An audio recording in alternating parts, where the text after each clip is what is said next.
Hey there, lovely people. Welcome back to the lovely place. We are going to do something cool today. It's a short video, so enjoy this. Let's go.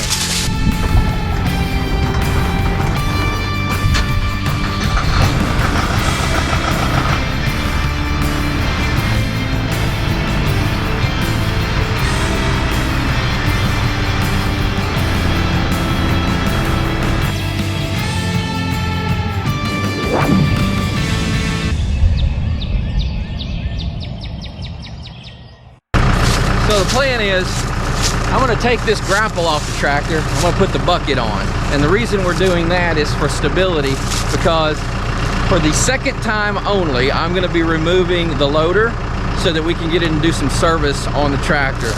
This is time for the oil change. First time I've done the oil change, believe it or not, which I should have done a little sooner.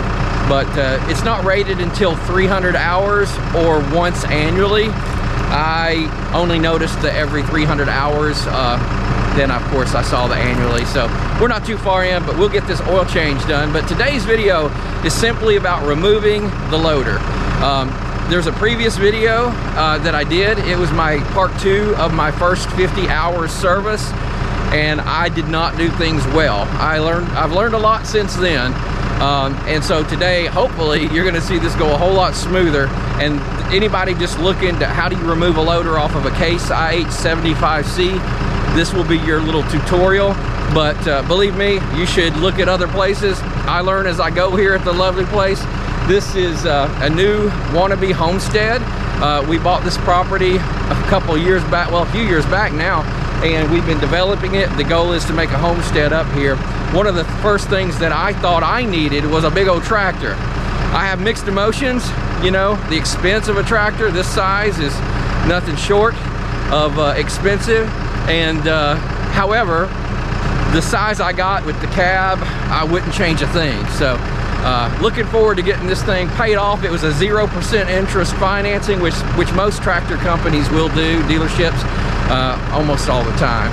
And but you know, you got to really consider what's my best solution here for the property we have. We just have a unique property that I feel required something large. Compact tractors are great. I wish I actually had one to get into the woods without a cab so that I could do a lot of work in there. With this cab, you can easily break this glass. If you watch the channel, you know that's happened before. It wasn't from a tree, however, or a limb. It was something different, and it was risky. But we repaired that, and we're back at it. So let's get this loader removed.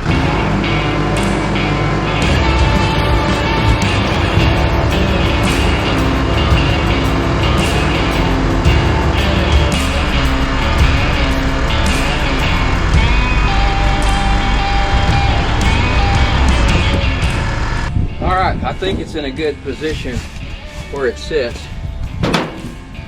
Hopefully it'll stand there just fine. We'll release the skid steer bracket here. Then we will remove the pressure off the hydraulics, and we'll unhook these hydraulics. I had just got the tractor when I first did the first 50-hour service, and I was wanting to relieve pressure on all this hydraulics here where I was removing the loader. Since then, we put a third function on for the grapple. So that'll be a little different.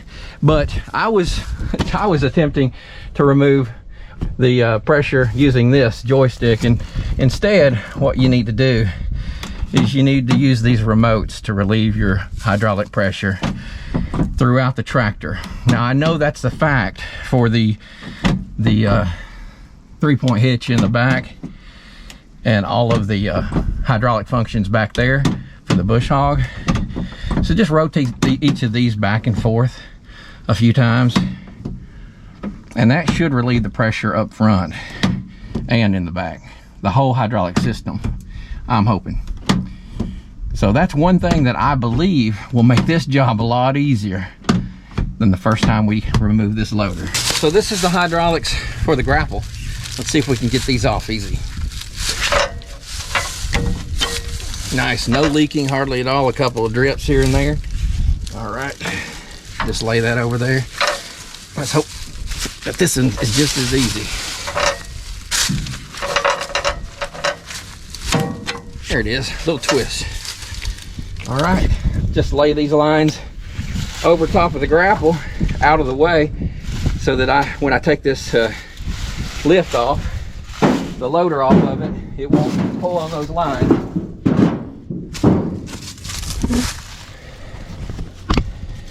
So obviously you guys probably know, with a skid steer attachment, you just drop this out of this area here and back up, and hopefully this grapple is going to stay right where it sits.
So we found us a nice level spot to set the bucket down so that we can now drop this loader off.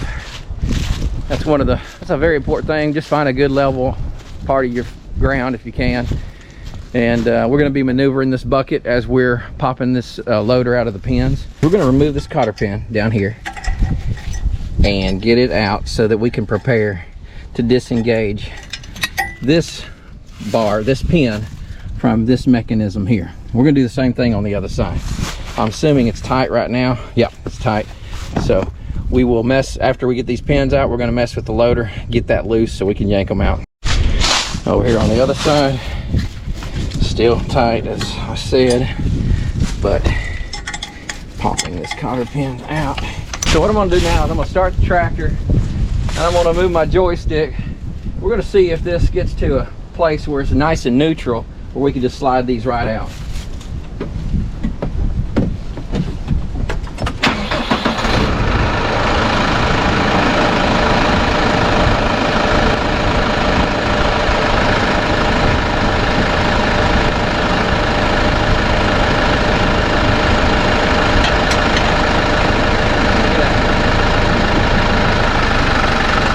Let's see if we can do the same thing on the other side. Perfect. Now, what I should have done before I unhooked those pins was release these arms and make sure that they're going to fall in the right place so I can put that pin in and hold it into place. We're in no danger doing it this way. It's just you've already removed the linkage, so it'll be a little bit easier if you do this first. But I think you could go either route.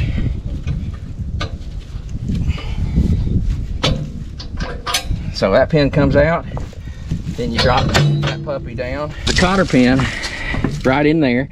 We're going to remove this cotter pin. I'll do that just by popping on it with that stick there. So to get this to slide over real easy, if you do it in the order I did, just clear out a space. You might have to move some gravel just to get this to be able to slide right across, just like that.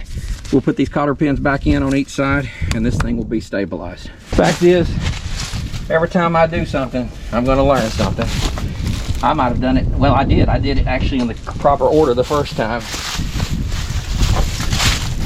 It's been a minute. This side just slid right in, so we're good. All right, first, and before we do anything else, what we need to do is we need to maneuver the bucket so that this red pin, you can see the solid welded pin, it's this whole section here, it basically just sits down on this tractor frame, and that's a U-shaped little area where this whole loader sets in there. So we can maneuver this, raise it up. We'll shut the tractor off we'll get those hydraulics free of pressure. We'll remove them, and then we can back out and away from the loader.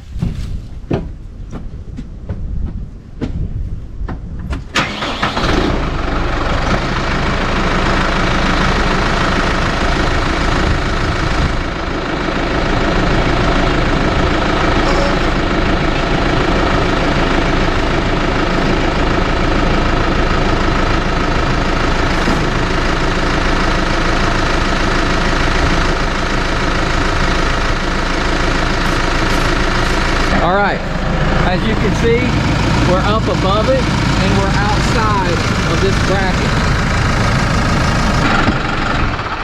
All right, next thing we got to do is simply remove all these hydraulic connections. Now, again, this is where I really messed up last time. I literally did not get the pressure off of these hoses. Again, you want to do it for your hydraulic remotes instead of your joystick, which is what I did, not knowing. And what I'm hoping this time is it does relieve the pressure out of here, because what I had to do previously was to loosen each one of these. You'll see it on the other video, and it squirted out hydraulic fluid just so that I could get these reconnected. It was a bear, and it was the wrong way to go about it. Okay, let's do the same thing we did before when we were unhooking the grapple. Obviously that worked for the grapple, so that'll work for the loader as well. I don't know how many times you need to do it, but I don't think you can do it too many times.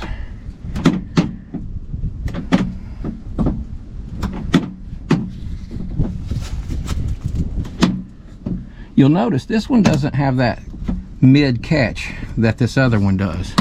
It's got the middle catch, but look here. This one has two catches. Right there, and right there, right there, there, and there. I don't think that's supposed to be that way. I could be wrong. If you know, please let me know.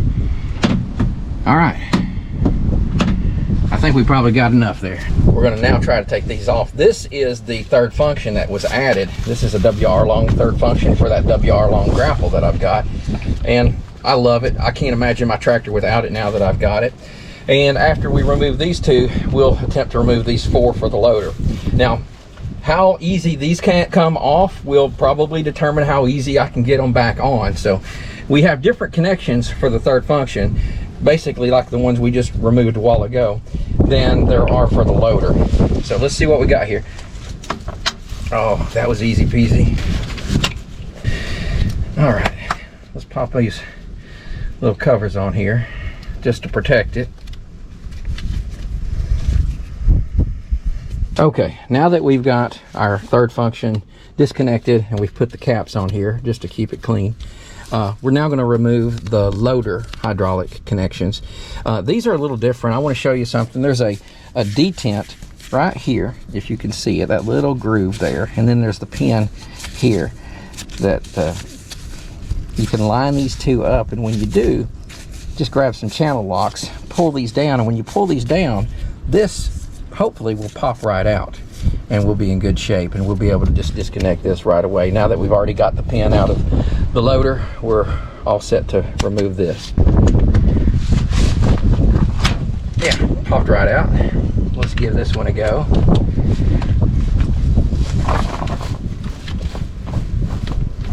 A little tighter, but it came right off. And this one, you can see the red one.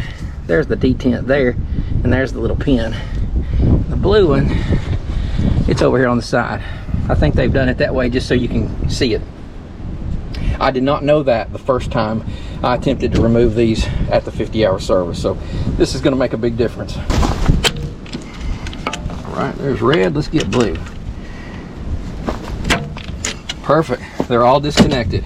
We'll put the caps on and we'll be in good shape. Just clean these off a little bit.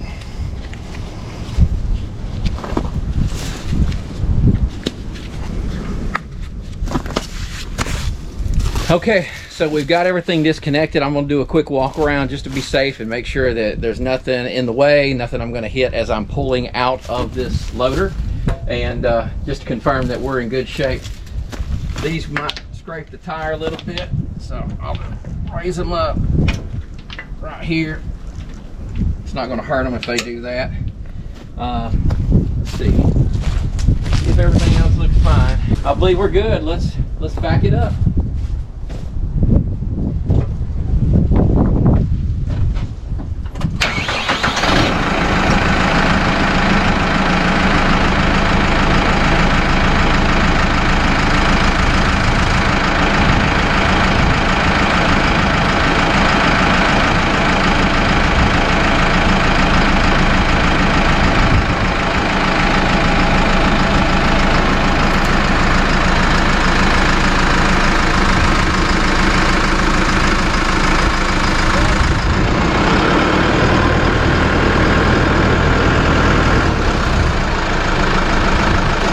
All right, lovely people, so now that we've got the loader off, I just want to show you around a little bit so that you can see what it looks like completely off as far as the connections are concerned. So we have the hydraulics here. Here's our pin that's a part of the loader frame itself right there, and same thing on the other side. She's sitting very steady. These pins are holding it, feet are down. The front of the bucket is curled up a little bit. That's what we had to do to raise up the loader. So when we connect it, we'll just do this in reverse, drop it right back down onto this bracket right here, and you can see this side where it sits right in there, and that's where our slide in big huge pin goes. And yeah, we're good to go. We got the loader off, and now it's time to do the real work. It looks like that's real work, and it's time consuming. Even as I was doing this, I made some mistakes that I didn't make the first time. It's just been a long time since I did it.